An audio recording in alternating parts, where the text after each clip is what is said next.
So, this ship I actually have the world record in, and I'm just gonna put it right in the meta. Yeah. Voilà. So meet the Black Lightning, and then you have the Mainz, and then meta as well. If I have to put one heavy cruiser in the meta part, it would be this one. Kind of the fake heavy cruiser because it has light cruiser guns, but it's just the accuracy. The accuracy and the DPM on that thing is just so rock solid. And the reason why I would put there and not the other German premium cruiser, it's simply because it's much more flexible. You can deal with everything. DDs come your way, any range, boom, bye. So, Rapid reload, they're gone. Voilà. Peace. And there are more and more German ships with rapid reload. So now, yeah, you actually have a legit reason to have a rapid reload commander on your German premium. So really solid ship. You can't go wrong with this one. Nope, though it still won't beat 2 Atlanticos, and that's the game I got world record in. Oh, you gotta love it. Massachusetts. Where would I put this one? I wouldn't put any money on it, to be honest. It's not bad per se, but the kind of gimmick is that's better pen than the other Americans. So it deals a bit more damage per shell, but they compensate it by giving it less accuracy. So the DPM is exactly the same. And it gets auto secondaries, which for American battleships, it's good against anything bigger than a DD, but it's useless against the rest. And so if you're a destroyer and you see that thing, just sail right to it and then turn at the last moment and then send it back to port because it cannot do anything against you. So it's not bad per se, but why would you put money on this thing? I mean, yeah. Well, you actually can get it from the new player rewards. Yeah. And like that. So if you do have that, if you can have friends that play enough, you can technically get it for free, and you're gonna play it and probably sell it, like it's or mothball it. I don't know. It's just not good. Alors, Maya, that's the that's the Takao that's missing a turret. Yeah. Yep, with more AA. It's just playable right now. There's another class. There's another, its other sister ships are just way better than it. It used to have a niche, but no. I would put that one in Dear God Why, because there's really zero reason to spend any money on it. I mean, if you want an AA ship, don't play a Japanese cruiser to begin with, and now you have the Shimanto line if you want to do that. So yeah, true. It's been. You would have the point if the Shimanto did not exist, but it does exist. So yeah, Kutuzov, it's kind of the same story, by the way. I mean, why would you put money on that thing? Just get a Shapi or Black Shapi, have fun with it. No. I'm not letting you say that. I'm not letting you this is where do we put Chappie? We put Chappie in playable, right? Or no, we put it goes up there. It's a variant. No. Okay, fine. Okay, I'll concede playable. It is not Dear God Why. It is definitely still plenty usable. It's still a Chappie class. It's a safer Chappie class. That's it. Like it's a less accurate Chappie. That's the problem. So really? It's a less accurate Chappie, and the issue is you kind of you don't get a radar, and you're getting one smoke screen. But you're still a pretty fat target that's lighting up every 5 seconds in a smoke screen, so that doesn't go very well. So yeah, that's one of the few I really regret buying. I really regret buying this one. So yeah. Well, okay, I'll concede you on that one. Yeah. Again, why would you put money on this one? Mogami, pretty fun actually. Pretty fun. 15 guns. Precise aim, hello DDs, boom. And then the CV sees you, and then you better run for your life. So if there is no CV, it's a really fun ship, but it's very typical of Japanese cruisers. It's a decent premium, I think. It's kind of different enough from the others. It's the very typical Japanese heavy cruiser / light cruiser playstyle. And if you can do well with that thing, you'll be happy with the Zao, I think. But all in all, if there is a CV on the enemy team, you really have to be careful with it, because you can get punished very, very quickly. I should maybe try it now that the spotting range has been nerfed. Could probably change the gimmick of the ship. But for me, it's playable and nothing more. Yeah. Especially when you have the Shimanto, which I believe is just a overall better version of it. It doesn't quite do the amount of damage, but then you have the black version of the Shimanto that we'll get to that is, I'd say, arguably even better than the Mogami. Like, it's just so. Yeah, fair point. Fair point. It's old too. Fair point. Yeah. Yep. Alors, Monarch. So, if I had to put one Tech 3 battleship into the meta, I would put this one because it's a really, really solid package. It's accurate enough, hits hard enough, survivable enough. It got buffed, so it's pretty solid now. It's mobile enough, you get rapid. The only weakness is kind of at mid-range, short-range, but you get rapid reload to kind of mitigate that. Just stop there, don't go any further. Keep good memories of the British battleship lines.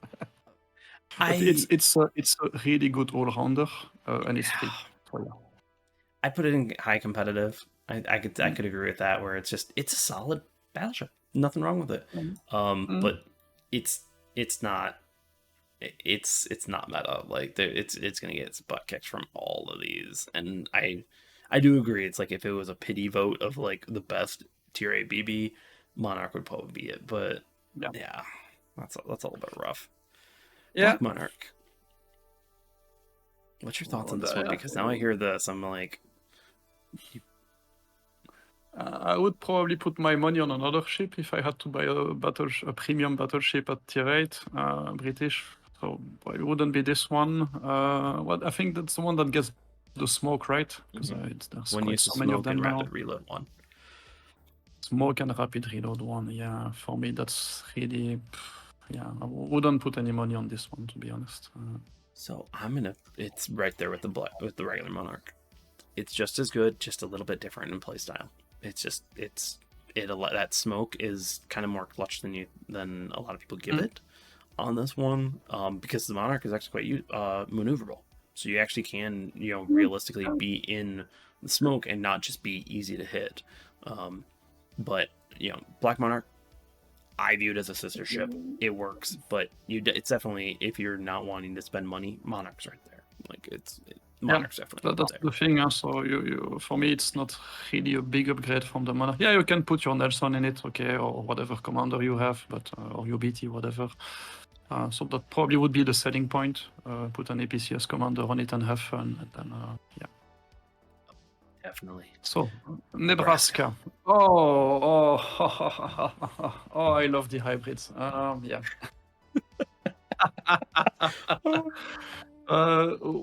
So I would not put it in competitive, that's sure, because honestly, I tested that thing. Accuracy, it's one of the most frustrating ships with regards to that. It's the most inconsistent of all the ships I've tested at tier 8.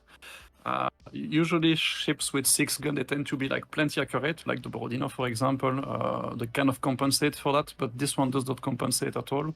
So sometimes you put 5 shells on target and you get 3 citadels, and sometimes you put 1 in the same situation. But if you really have the habit of playing Fire and Floods on CV, and you really spend your time observing what's going on, understand map dynamics, you can really make it work. But you have to play it as a team ship. I'll put it in niche because it's not bad, it's not great, but I really enjoy it for that reason. It's a very active battleship gameplay, and you can play it like a Richie as well, so you can be very aggressive with it sometimes. Just don't do it in the first half of the game because it's not going to go very well. It's not hold up. It's tumor gets hit and you just free citadels. So yeah, Nebraska's that entire line's niche. It's just it can spot for itself, which is super nice. It can go against CDs, but those planes don't last long. That's the thing, you really should not using it to spot. If you're using it for spotting, you're not using it right. Using it as a complement for the team. So watch what your CV is doing, watch what your Chapayev is doing, targets is engaging, pick your battles, send your bombers when you really want to make them count. Don't waste them on destroyers or scouting. But concretely, damage-wise, it's probably the weakest of the line. I mean, just to be clear, Delaware, it's my highest average damage ship. I really love that thing. But Nebraska, it's just one level below. So it's good you're not doing the tier 9 Tiermaker with me, because we would have such an argument on Delaware. Actually, I've got the tier. I actually just finished all of the icons for tier 9. Because they want to do a tier 9 ranked, and I'm like, I don't play ranked, so I'm just gonna host it on a live stream sometime. So get a bunch of ranked players on, and basically be like, okay, you guys fill this out. I'm gonna play some games while you guys do it. So, North Carolina. Yeah, North Carolina. I think if you look at power creep in the dictionary, you could find it somewhere in there. I mean, it's playable. It's not bad, but it's very lackluster.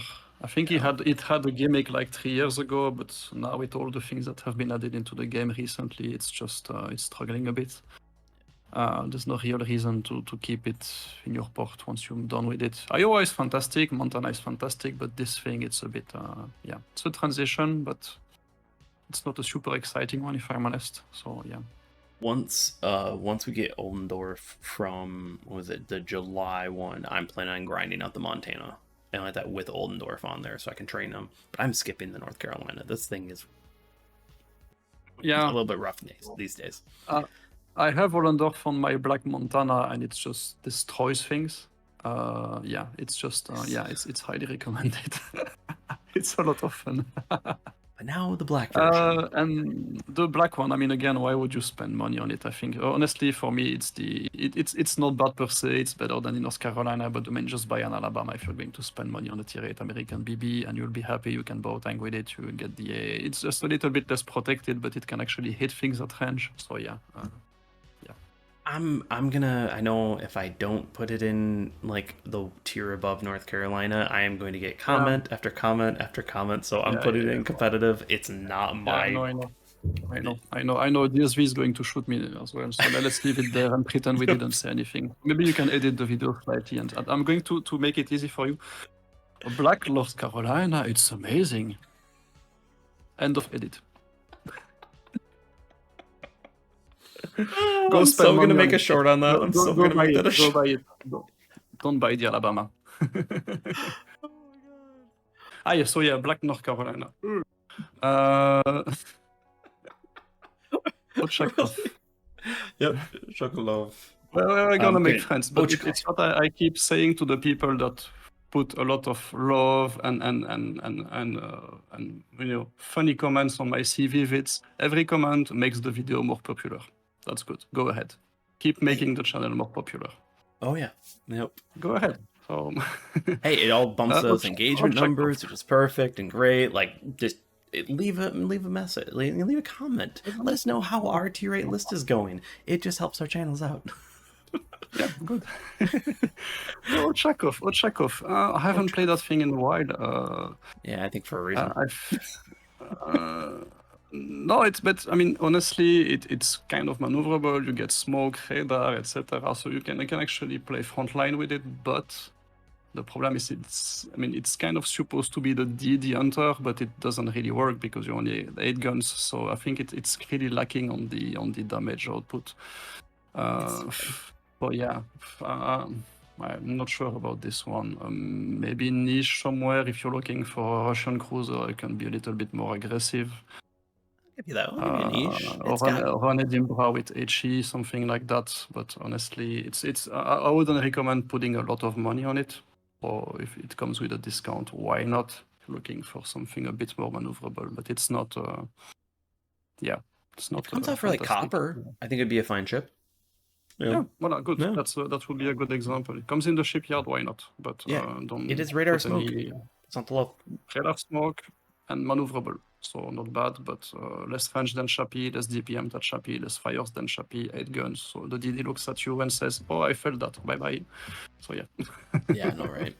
Yeah, you can outgun by some of the better DDs. Just enough right on that one. Yep. Odin, up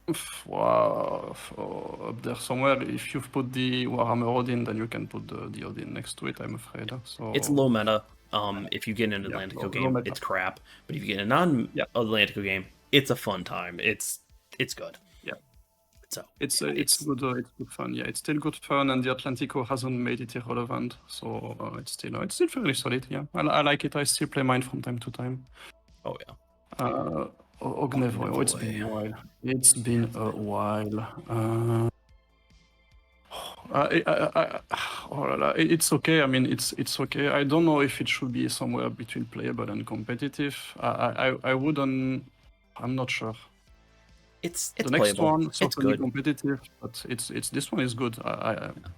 It's a Benson with worse torps but better gun arcs, but you only get 2 guns, so it's like it's kind of a it works. Ognevoy goes to Udaloy, which, dear God, get it. That is an amazing tier 10 at tier 9.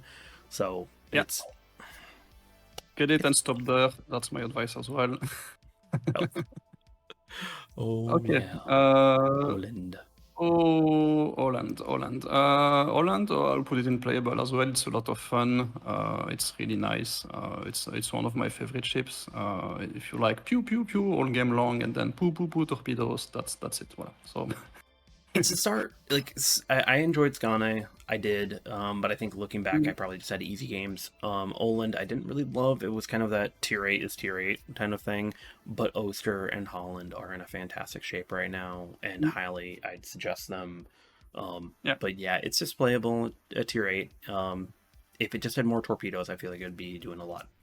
Like what I would give him is more AA. Well, for me, Wargaming, if you're listening, just give it a bit more AA, because I think the A is disappointing in that line until you get to the tier 9, and you really need AA at tier 8, 7, and 6. That's where you really need a DD with AA to bully the CVs, because Holland it's not capable of doing it enough. So yeah, I take that. I definitely take that. Yeah. Oregon City. Can we talk about this one already? We're gonna be. This is actually gonna be almost a week out after, so we're well into July, so we can talk about this right now. Look, I'm tricky because I've only played it in super test. So I'm not sure how much we're allowed to talk about it, but essentially it's kind of the test server of Wargaming when you get the first filter before the ships are released. And I liked it. I thought it was actually pretty good, but the problem super test is you're mostly playing against bots, so it's difficult to really get a good opinion of a ship. But I remember liking it and finding it in an interesting place in tier 8 American cruisers. But I don't know where I should put it in real life conditions, because I haven't played it yet against human bots. So I've played against a few people. Overall, I would argue it's one of those ships that it's a solid competitive. It's, if you have a good commander behind it, you could talk high competitive, just because it does have that precise aim. You're really firing a lot of good, powerful shells, warheads on foreheads type of idea. But it doesn't have the Rochester effect where it's just so easy because you've got those smokes. So don't think of it like a tier 8 Rochester. Think of it more, I'd say, kind of like just a better improved. Was it New Orleans for this tier, or I can't remember? I always forget whichever one. Wichita, no? It's Wichita. Yeah. Oh, it's a tier 8 Buffalo, something like that. Can we say that? No, that's tier 10. Buffalo's tier 10. No, but I mean, it's a tier 8 Buffalo in terms of. Yeah, it does a lot of damage. That's it does a lot of damage. It's accurate. You'll wreck some DDs, but it doesn't really have any support skills to really defend itself against that. But North Smoke, I enjoyed it, but I'm a cruiser main, so I would definitely say, if I had to go like over the last one, like the Shield versus the Oregon City, I'd definitely go for the Shield over the Oregon City. But the Oregon City, I like it's a brand new, unique premium to Blitz, and a sister ship too. I'm okay with that. Let's see if they put it in a Blitz pass. It is the Blitz pass. Oh man, look. I know, and it's gonna have a bionic camo with it, so I'm like, it's kind of a nice thing. Okay. Well, we'll see. We'll see. We will see. But yeah, Oregon City. I know. Yep. Orkan. Look, I'm kind of biased against it because for me, I know some people like it and play it in competitive. I just think that if I had to pick between that and the Cossack, I would pick the Cossack, because it really pains me when you send your torpedoes to a Roma and you did like 5,000-6,000 damage. It's really frustrating. The Cossack can actually do things with its torpedoes. So yeah, that's. Yeah, it can work. It's a good gunboat. That's not the point. But in the end, for me, my pick would, if I have to go for the playstyle, I take the Cossack any day of the week. Yeah. So I'd actually argue that because Black Lightning exists, Orkin's kind of really lowering down. Now, Orkin does have the powerful combo of Smoke and Radar. And being a DD, that's incredibly competitive, and you're going to see that in the competition scene. In regular randoms, though, it's kind of lackluster. You're going to have your 40, 50k games just because you're not going to have the damage output. And that just kind of sucks because you're not going to get the flooding chance. You're not going to get the floods. You're not going to get the fires. So I used to put it in meta, but the more I played it, the more I was like, no. If there was no Cossack, it would be there, but yeah. Or Black Lightning. Picardy. So, Pobieda competitive. It's a ton of fun. It's a solid damage dealer. The reason it's not in meta is simply because if you have a good CV player in front, you have to quietly watch him pick on your team. There's not a lot you can do against it. But otherwise, I did the grind. I grinded it when Sanzang was just released in the shipyard. And honestly, it was still able to do a lot of damage, and I have never had... It's a solid ship. They've really done a great job with that line. It's really well balanced because, it deals a bit more damage than average. But on the other hand, if the enemy CV it can do whatever he wants with your team. So, yeah. It's a solid ship. Highly recommended as well. How do you feel about the line post the nerf? The thing is, for me, it hasn't changed anything because it's not meant to go spot. Okay. So you're not using it to spot. You're really using it as a follow-up. Every time one of the enemy ships gets the damage con, you just track it and then you delete it. Or you pick on targets that have already been spotted and are isolated. But if you send your planes out in the open, you're going to lose them, and you don't have too many of them, unfortunately. So. So it's not meant to spot. That's kind of the thing. So just like the Nebraska, for example, that's the same story. So if you pick your fights, then it can be very, very good. But the way I play it is I always think that I can have 3 strikes per game because none of the plane is going to make it back. So if I get a 4th one, then I'm happy. So yeah. You're like, woo, awesome, got another one. Prince. Eugen. I think the latest edition puts it in Dear God Why. I mean, it's already for me inferior to the Hyper. It's a Hyper with less precise embedded array. Okay, so yeah, why? I mean, no. No, it's so old. It needs some buffs. It does. Yeah, needs some buff. Yeah, the next one as well. It's a Donskoy that misses a turret, if I'm not mistaken. So yeah, don't see the point. I mean, if you really want heavy cruisers, just play the Tallinn and then you will be happy because that thing, it's not... yeah. I'm going to say it's unplayable. It still does decent damage, but it's just kind of one of those things of, but why when there's so many other better cruisers? I really wish it would be the Moskva of the Tier 6 or even the Kirov of Tier 8, I should say. And with that, where it's just the pen, the overarching feel of being a damage-dealing heavy cruiser just isn't there, really. But you can still delete DDs. It's still accurate. It still can do a lot. It's just, you got the mines there. You got the other ones that you can just definitely do with it. So honestly, yeah, I wouldn't pick this one, Yeah, I don't think it's in Dear God Why, but at the same time, it's getting pretty close, sir. Getting pretty close. Ragnarok. This is a 40k ship again. I will say it is meta just for the voice lines. That's it, because the voice lines they cracked me the crap up. It was so much fun, but the overall ship is just playable. Like it's so yeah. ID for next Tiermaker about commander voices. Oh wait, no crap, no wait, no, Ragnarok is the Aagi, isn't it? I think it's the Aagi, yeah. Oh wait, no, sorry. Ship Smash, that's the one that I'm thinking of. Sorry, my bad. No, this is just, it is playable. It is right there, but it's not meta. Sorry, I'm gonna meme the crap out of that, being like, look at this idiot, talking up things. No. Sorry, Ragnarok's not the one. It's just playable. It's an Aagi. I think it's got better AA. I think it is like. It's not that good. I could take a look at the stats sheet, but yeah, I always forget this one's skills. I haven't tested them for accuracy, so I wouldn't be able to tell. Yeah, I kind of forgot, but yeah, no, it gets a sonar and the skill that increases max speed, accuracy, and reload by 10%. Okay, that's not that bad. Okay, it still does play once. It's not. Just get in a regular Aagi. Like, get that. Yeah. Get that instead. Sorry. Richelieu. Richie. Oh, yeah, somewhere between competitive and meta. I've played it recently. It's still very, very solid. Now that the Atlantico has been nerfed, it's not as hopeless as it was.